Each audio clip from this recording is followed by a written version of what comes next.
18 தர்பார் வந்துட்டாயா. வணக்கம், வந்தனம், நமஸ்தே, நமஸ்கார், நமஸ்துதே. நான் உங்க எழில். இது நியூஸ் 18 தர்பார். எந்த ஒரு நேரத்திலையும் நேரத்தை வீணடிக்காம சடக்குன்னு தர்பாருக்குள்ள ஓடிடுவோம். வாங்க. நம்மளுடைய மாண்புமிகு முதலமைச்சர் ஸ்டாலின் அவர்கள் ஒரு வார்த்தை இதை பத்தி பேசியிருக்கிறாரா? ஏன் உங்களுக்கு கூட்டணி தான் முக்கியமா? ஜாதி மதங்களுக்கு அப்பாற்பட்டதுதான் தேசிய முற்போக்கு திராவிட கழகம். அதுலதான் நாங்க உறுதியா இருக்கோம். அண்ணாமலை வெகு விரைவிலேயே மறக்கடிக்கப்படுகிற தலைவராக வருவார்.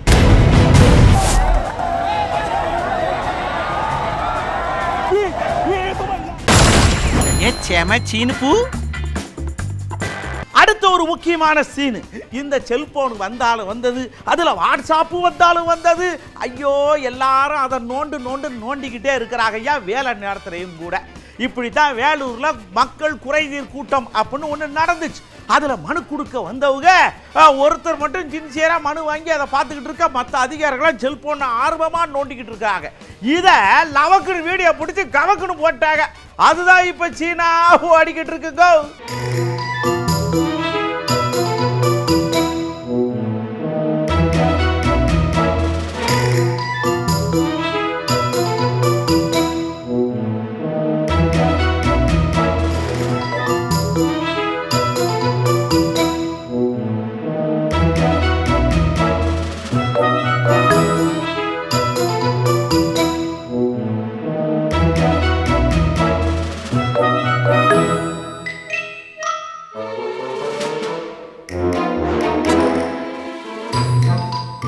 அதாவது நாம எங்க எதுல போகணும்னு யோசிப்போம்ல, அதுல முக்கியமானது கப்பல்ல ஓடணும்னு ஆசைப்படுவோம். அதனால என் மக்கள்லாம் இந்த நாகப்பட்டினத்திலிருந்து இலங்கைக்கு கப்பல்ல சருன்னு போயிட்டு வரட்டுமேனு முதல்ல ஒரு கப்பலை விட்டாங்க.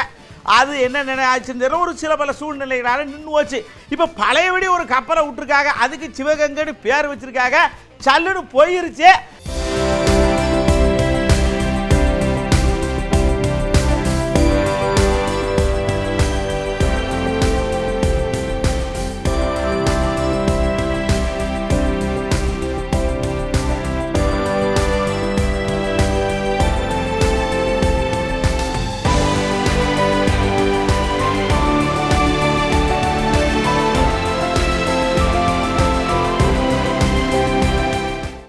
அடுத்த சீன் எப்படின்னா, திருப்பூர் பக்கத்துல பல்லடம் ஒரு ஊர் இருக்கு இல்லையா, அங்க ஒரு சிசிடிவி கேமரால கருப்பா அப்படியே ஒண்ணு போயிருக்கு. ஆகா, அமானுஷ்யமான ஒரு உருவம் போயிருக்குயா அப்படின்னு மக்கள் எல்லாம் பீதி ஆயிருக்காங்க. சில பேரு அப்படிலாம் ஒண்ணு இல்லைங்க, கேமராக்கு முன்னாடி ஏதாவது பூச்சி போயிருக்கா, அந்த பூச்சி தான் அது அப்படின்னு சொல்லி இருக்கிறாங்க. ஆனாலும் சில பேருக்கு இல்ல இது அமானுஷ்ய உருவம் தான் அப்படின்னு பீதியில கிடக்காகலாம்யா.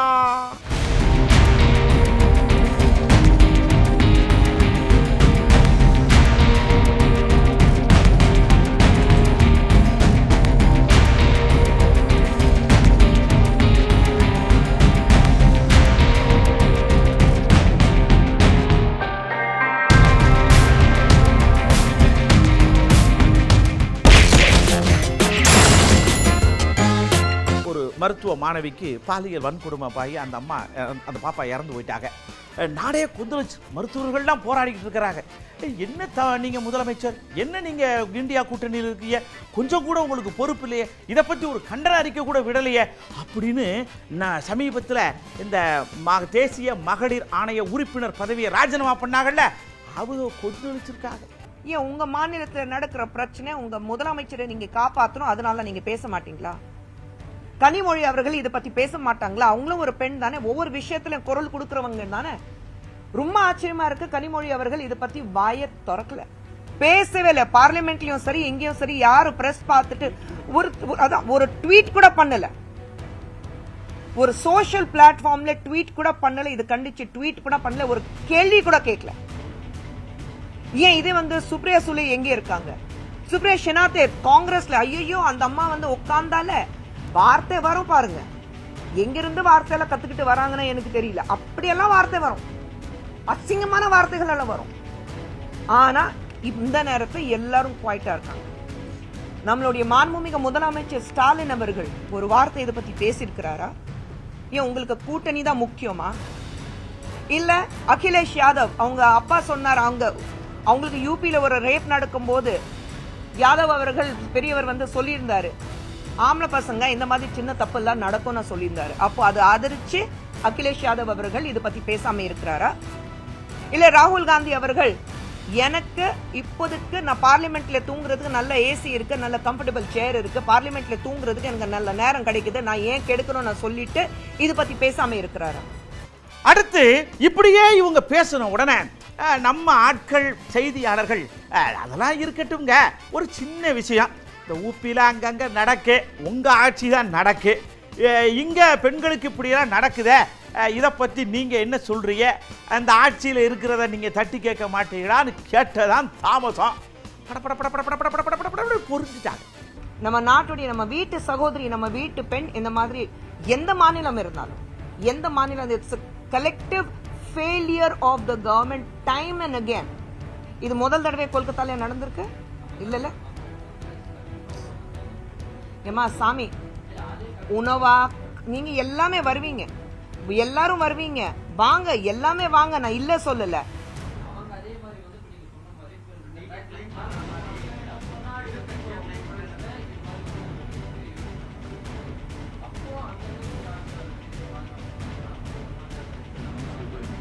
அங்க சிபிஐ இன்கொயரி நடக்கலையே, அவங்க வந்து ரூல்ஸ் கரெக்டான ரூல்ஸ் வந்து யாருமே வந்து இதுல டேம்பர் பண்ணலையே, எவிடன்ஸ்ல யாருமே டேம்பர் பண்ணல இல்லைங்க. when you fail collectively as a government, அதுதான் சொல்றேன், fail collectively as a government. அப்படியே நம்ம திமுகவுடைய அமைப்பு செயலாளர் இருக்காங்க இல்லையா, அவகிட்ட போய் ஐயா ஐயா நீங்க கண்டனமா விடுதிய, அப்புறம் நன்றியும் சொல்லுதிய, நீங்க அந்த பக்கமா இல்ல இந்த பக்கமா ஒன்றும் தெரியலையாச்சா அப்படின்னு கேட்க அவரும் ஒரு அழகான பதில சொல்லியிருக்காரு கவுண்டரா. கலைஞர் மாநிலம் தான் சொல்லி உறவுக்கு கை கொடுப்போம், உரிமைக்கு குரல் கொடுப்போம் தீர்மானத்துக்கு தலைவர் தான். அடுத்து நம்ம அஇஅதிமுக இருக்கக்கூடிய முக்கியமான தலைவருங்க, செல்வமான தலைவர், அந்த தலைவர்கிட்ட போய் ஐயா ஐயா நீங்க மத்தியில் இருக்கிறவங்களை கண்டிக்கவும் செய்யறீங்க, அதுக்கப்புறம் அப்படி ஆதரவா பேசவும் செய்யறீங்க, திமுக மாதிரியே நீங்களும் இந்த விஷயத்தை பண்ணுதீங்களே, ஏதாவது இருக்குமோ அப்படின்னு கேட்டதான் தாமசம். அவரும் டப்பு டிப்புன்னு பதில சொல்லிவிட்டார். மத்திய அரசுக்கு எதிராக தீர்மானம் போட்டிருக்கு. ஆமா, நிச்சயமாக மத்திய அரசு இந்த தமிழ்நாட்டுக்கு எதிராக இருப்பதனால் மத்திய அரசை எதிர்க்கின்ற முடிவை இந்த செயற்குழுவில் எடுத்திருக்கும். அதிமுகவை மறந்து ஒரு வருஷம் ஆயிருக்குன்னு அண்ணாமலை சொல்றாரு. அது அண்ணாமலை வெகு விரைவிலேயே மறக்கடிக்கப்படுகிற தலைவராக வருவார். இணைப்பு குறித்து எதுவும் பேசப்படுது இல்ல, அது குறித்து சசிகலா அவர்கள் சுற்றுப்பயணம் மேற்கொள்றாங்க, அதை பத்தி எங்களுக்கு கவலை இல்லை. அண்ணா திராவிட முன்னேற்ற கழகத்தின் பொதுச் செயலாளர் எடப்பாடியார் தமிழ்நாடு முழுவதும் விரைவில் சுற்றுப்பயணம் மேற்கொள்வார். இந்த பட்டியலினத்தை சேர்ந்தவங்கெல்லாம் முதலமைச்சர் ஆக முடியாது, அதுக்கெல்லாம் பெரிய மனசு இங்கே உள்ளவங்கள்ட்ட இல்லை அப்படின்னு நம்ம அண்ணன் திருமா ஐயா சொன்னார் இல்லையா, அதை கேட்டு நம்ம அன்புமணியா அதெல்லாம் எங்கள்கிட்ட நீங்கள் கூட்டணிக்கு வாங்க, உங்களை நாங்கள் ஆக்கி வைக்கிறோம்னு அவர் ஒரு கொஞ்சம் சொன்னார் இல்லையா, இது அப்படியே கேள்வியை எடுத்துகிட்டு போய் ஒரு ஆள்கிட்ட கேட்டோம். அவங்க யாருன்னா நம்ம தேமுதிக பொதுச் செயலாளர் இருக்காங்க இல்லையா, அவர்கிட்ட தான் கேட்டோம். கேட்ட உடனே தருங்க, இந்த சாதி கீதி எல்லாம் எங்களுக்கு கிடையாது, நாங்கள் சாதியை நம்பாதவர்கள், என்னங்க இந்த காலத்துல சாதியை பத்தி பேசிட்டு போங்க அப்படின்ட்டாங்க. பாருங்க, இங்க கேப்டனை பொறுத்த வரைக்கும் என்னைக்குமே எந்த ஜாதி மதத்துக்கு அப்பாற்பட்டது தாங்க தேசிய முற்போக்கு திராவிட கழகம். அதனால இங்க ஓட்டு போடும் உரிமை இருக்கும், யார் வேண்டும் என்றாலும் முதல்வராக வாய்ப்பு உண்டு, யாரும் இதை மறுக்க முடியாது, சரிங்களா?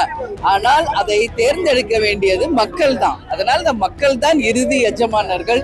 எனவே இங்க எல்லாருக்கும் ஓட்டு போடும் உரிமை இருக்கும், யார் வேண்டும் என்றாலும் இங்க வந்து அரசியலுக்கு வரலாம், எல்லா பதவிகளுக்கும் வரலாம். ஒரு குறிப்பிட்ட ஜாதி தான் வரணும்ன்றத கருத்து சொல்றாங்க. அது மற்ற கட்சிக்கு எப்படின்னு தெரியாது, உங்களுக்கு எல்லாருக்கும் தெரியும் கேப்டனுடைய கோட்பாடு என்னன்றது. ஜாதி மதங்களுக்கு அப்பாற்பட்டது தான் தேசிய முற்போக்கு திராவிட கழகம், அதுலதான் நாங்க உறுதியா இருக்கோம். அதனால அதுதான் எங்களுடைய கருத்துன்றது நான் சொல்றேன், சரிங்களா? நம்ம மதுரை எம்பி இருக்கார்லா, அதாங்க கம்யூனிஸ்டுக்கு எம்பி, அவர்கிட்ட போய் மைக்கு நீட்டினோன்னா மனுஷர் ஏற்கனவே கோவத்தில் இருந்திருக்காரு போல் இருக்கு, படவுடன்னு பேசிவிட்டா. அப்படி என்ன உங்கள் கோவத்துக்கு காரணம்னு நான் சுக்கா கேட்டோம்ல, ஐயா என்னத்துக்கு கேட்டாலும் துட்டு தர மாட்டாங்க, மெட்ரோ ரயிலுக்கு தர மாட்டாங்க, அப்புறம் இந்த புயல் வெள்ளத்துக்கு தர மாட்டாங்க, எதுக்கும் தர மாட்டாங்க, அப்புறம் எய்ம்ஸுக்கு மட்டும் எப்படி தருவாங்க, காசு கொடுத்தா தானே நமக்கு வேலை நடக்கும் அப்படின்னு மனுஷன் ரொம்ப ஆதங்கப்பட்டார்லாம். நயவஞ்சகத்தினுடைய முழு இலக்கணத்தை இன்றைய தினம் மோடி அரசு எழுதி கொண்டிருக்கிறது. சென்னை மெட்ரோவுக்கு கொடுக்க வேண்டிய 23,000 கோடியவே கொடுக்க மறுத்து நாடாளுமன்றத்தின் கேள்வி பதிலில் இது மாநில அரசினுடைய திட்டம் என்று அப்பட்டமாக கைகழுவுற வேலையை செய்திருக்கிறார்கள். ஏற்கனவே ஒத்துக்கொண்ட பணிகள் நடந்து கொண்டிருக்கிற சென்னை மெட்ரோவினுடைய 2ஆம் கட்ட பணிக்கே நான் பணம் கொடுக்க மாட்டேன் என்று சொன்னவர்கள் மதுரை கோவை மெட்ரோவை பற்றி பேசுவதற்கே அவர்களிடம் இடமில்லை. மிகுந்த மோசமாக தமிழ்நாடு வஞ்சிக்கிற வேலையை அவர்கள் செய்து கொண்டிருக்கிறார்கள். அதே போல் நீங்கள் பார்த்துருப்பீங்க மதுரை எய்ம்ஸ் பற்றி. மதுரை எய்ம்ஸ் இந்த நாடாளுமன்ற கூட்டத்தொடரில் எய்ம்ஸ் பற்றி இந்தியாவில் எந்தெந்த எய்ம்ஸ் எப்படி செயல்பட்டு கொண்டிருக்கிறது என்ற கேள்விக்கு கொடுக்கப்பட்ட 4 பக்க பதிலில் மதுரை எய்ம்ஸ் என்ற பேரே இல்லை. எந்திரிச்சு கேட்டால் டெண்டரில் ஒரு டெக்னிக்கல் எரர் என்று அமைச்சர் சொன்னார். அது எப்படி எதிர்க்கட்சி ஆளுகிற மாநிலங்களில் மட்டும் ஒப்பந்தத்தில் டெக்னிக்கல் எரர் வந்துக்கிட்டே இருக்குன்னு தெரியல. இந்த நடிகைகள்லாம் தொடர்ச்சியாக அரசியலுக்கு வந்துக்கிட்டே இருக்காங்களே, இது நல்லதா, ஆரோக்கியமானதா, எதிர்காலத்துக்கு சூப்பராக இருக்குமா அப்படின்னு கேட்டோம். மக்களுக்கு ஒரு ஐடியா இருக்குல்ல, டப்பு டப்புன்னு பதில் சொல்லிக்கிட்டே இருக்காங்க. வாங்க பாப்பா. யார் வேணாலும் வரலாம், வந்ததுக்கு ஏற்ற மாதிரி நல்லது பண்ணி மக்களோட பிரச்சனை என்ன எல்லாமே தெரிஞ்சுக்கிட்டு அவங்களுக்கு சப்போர்ட்டிவாக இருந்தால் யார் வேணாலும் வரலாம். பர்டிகுலராக இவங்க தான் வரணும் அப்படிலாம் கிடையாது. சினிமாவில் ஹீரோவாக இருக்கிறவங்க நிஜ வாழ்க்கையில் நம்முடைய எங்களை மாதிரி இருக்கக்கூடிய எளிய மக்களுக்கு ஒரு நல்ல காரியங்கள் செய்வாங்கங்கிற நம்பிக்கை எங்களுக்கு கிடையாது. அப்படி வர மாதிரி இருந்தால் அவங்களுடைய சொத்துக்களையெல்லாம் பொதுமக்களுக்கு பொது உடைமை ஆக்கிட்டு வரணுங்க. அதுதான் என்னுடைய கருத்து. அவங்க வந்தா ஒரு விடிவு காலம் வரும்னு எங்களுக்கு தோணுது. வரலாம், இவங்க இல்லாம அவங்க வரலாம்னு எங்களுக்கு தோணுது. எல்லாருக்கும் தெரியணும் என்னென்ன செய்யறாங்கன்னு. அது விளம்பரமா இல்லாம நல்ல விஷயத்துக்கு போகணும். அதுதான் எங்களோட கருத்து. சினிமால ஒரு ஸ்டார் வந்துருவாரு, நம்மளை காப்பாற்றுவாரு, நம்மளை பெரிய ஆள் ஆக்கிடுவாரு, நம்மளை வறுமை ஒழிஞ்சுங்கிறதெல்லாம் தவறான சைக்கிளாச்சு. இதை யார் திணிச்சது? எம்ஜிஆர் இருக்கிறாருன்னா அவர் மக்களுக்காக ஏழைகளுக்காக பாடுபட்டார். எம்ஜிஆர் என்ற 3 எழுத்து மறையாது. காமராஜர் இருந்தார். அவரெல்லாம் அவர் உண்மையான நேர்மையா இருந்தார். இப்போ வர அரசியல் யார் நேர்மையா இருக்காங்க சொல்லுங்க? சம்பாதிக்கிற வரைக்கும் சம்பாதிச்சிட்டாங்க. இன்னைக்கு ரிட்டையர்மெண்ட் ஸ்டேஜுக்கு வந்த பின்னாடி அரசியலுக்குள்ள முதலமைச்சர் ஆகணும் அப்படிங்கிறது தப்பான ஒரு விஷயம். இதை மக்கள் என்ன செய்யப்படுறாங்கனாக்கா எல்லாருமே எம்ஜிஆர் மாதிரி ஜெயலலிதா மாதிரி இருப்பாங்க நினைக்கிறது தப்பு. எல்லாருமே நல்லதுக்கு நல்லது பண்ணணும்னு வர்றாங்கன்னு எனக்கு தெரியல. நடிகர்களா இருக்காங்கன்றதுக்காகவே அவங்க அரசியலுக்கு வரணும்னு இல்லை. அரசியலுக்கு கொஞ்சம் சம்பாதிக்கலாம் அப்படின்றதுக்கு தான் வருது, மக்களுக்கு செய்யறதுக்காக வரல. கோயம்புத்தூர்ல அம்மனுக்கோ சாமிக்கோ அப்படியே பணத்தாலேயே அபிஷேகம் பண்ணியிருக்காங்க ஐயா. கலரா இருக்கு பார்க்க.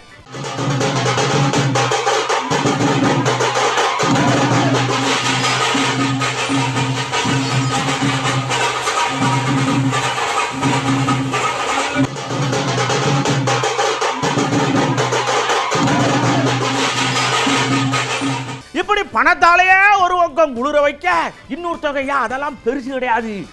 அழக குத்துனாத்தான் அம்மன் நல்ல அருள் புரியும் சொல்லி இத்தாத்தண்டி அழகுங்க.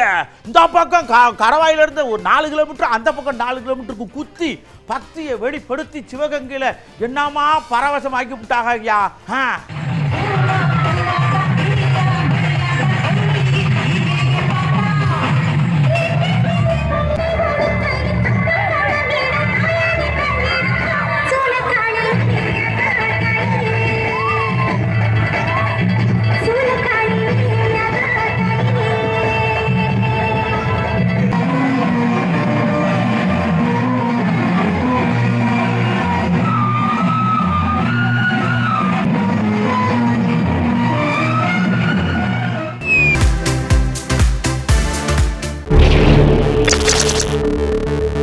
மக்களை இப்ப நம்ம பார்க்க போறது உஷாரையா உஷாரு. இந்த திருவொற்றியூர் இருக்குல்ல, கத்திமூர்த்தி நகர், அங்கதாங்க உஷாரான ஒரு விஷயம் நடந்திருக்கு. என்ன அப்படின்னா, இந்த மார்க்கெட்ல கத்திரிக்காய், தக்காளி, வெண்டைக்காய், பீன்ஸ், அவரைக்காய், புடலங்காய் அப்படின்னு விற்போம்டா, அது மாதிரி சரக்கு வித்துருக்காங்க. ஆமா, எதுக்கே அப்படி விற்கிய அப்படின்னு கேட்டா, மக்கள் எல்லாம் பயன்பெறட்டும் அப்படின்னு தான். பார்த்துருக்கையா, தக்காளிக்குள்ள ஏதாவது தரிக்கணத்தை பண்ற போறாங்க.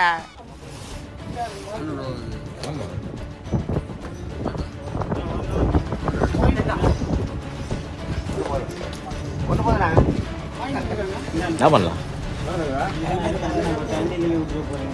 ரொம்ப ரேட் ஆகுது. என்னதான் வேணும்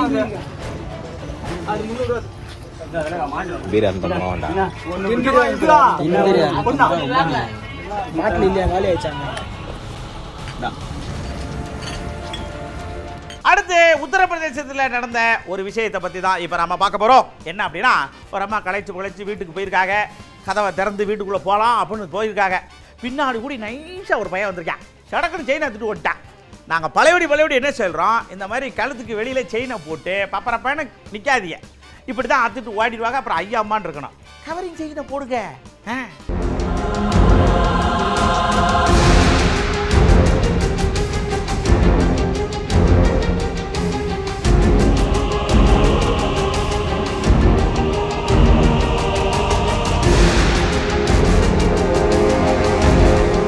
அடுத்து இந்த செல்ஃபி மோகம், ஐயோ என்ன மோகமோ தெரியலங்க. இந்த நாக்பூரில் ஒரு டேமில் ஒரு 3 பேர் நின்று அப்படியே செல்ஃபி எடுத்திருக்காங்க. ஒசரத்தில் நின்று மக்கள் எல்லாம் பார்த்து அப்படியே பையன் நல்லா பண்ணுறாங்களே அப்படின்ற மாதிரி சொல்லியிருப்பாங்க. ஓடுருக்கு ஐயோ குஷியாக எடுத்திருக்காங்க. ஒரு பையன் உள்ளே விழுந்து செத்து போயிட்டாப்புல. ஏங்க நான் தான் சொல்கிறேன்ல, திருப்பி பக்கத்தில் ஆழம் இல்லாத பகுதியில் என்னங்க ஒன்றும் சொல்கிறதுக்கு இல்லை. தயவு செஞ்சு செல்ஃபி முகத்தை குறைங்க.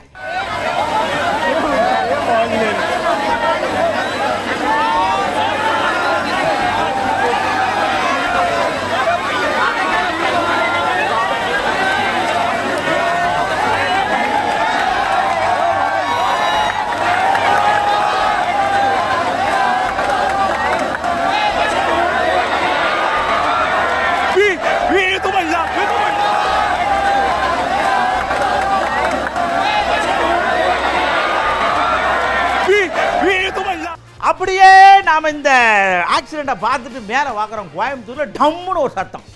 சும்மா நின்றுக்கிட்டு இருந்த வண்டி பின்னாடி கூடி வந்து டமான்னு எடுத்து விட்டாப்புல இன்னொரு வண்டியை வச்சு. ஐயா, இந்த வண்டியை நிறுத்துறவங்க ரோட்டில் நான் சைடில் தாங்க நிறுத்துறேன் அப்படின்னு சொல்லுவோம். கொஞ்சம் இன்னும் தள்ளி நிறுத்துங்க. இந்த வண்டியை ஓட்டிட்டு வர்றவங்க முன்னாடி என்ன இருக்குன்னு பார்த்து ஓட்டிட்டு வாங்க சாமியடா. ஏன் இப்படி பண்ணுதியே?